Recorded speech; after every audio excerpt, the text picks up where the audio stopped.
some kind of gun legislation. That was on the agenda when Senator Joe Manchin talked with President Trump at the White House yesterday, as NBC News has confirmed. With the Wall Street Journal reporting, they touched on a range of possible gun-related policy issues, including background checks.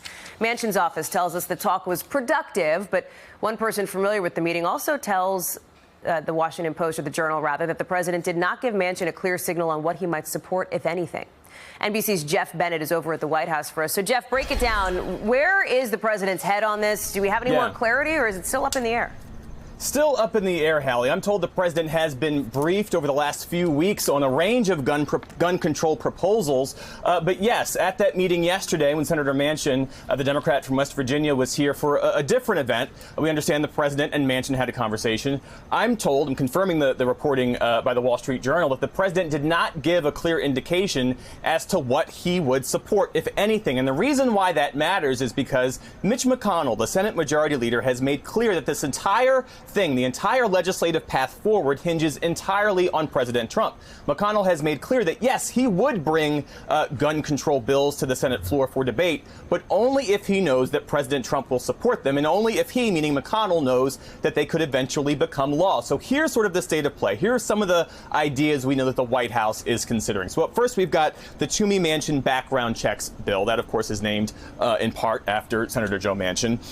And that would expand background checks to gun shows and internet sales, but not private individual sales or one person giving a gun to a family member. This bill actually failed twice in the Senate, so it's not clear if Republicans will support it now. The White House is also weighing a framework to help states pass so-called red flag laws, and that would allow a family member or a law enforcement official to petition a court to keep guns from people who might pose a threat to themselves or others. Democrats say those red flag laws don't go far enough.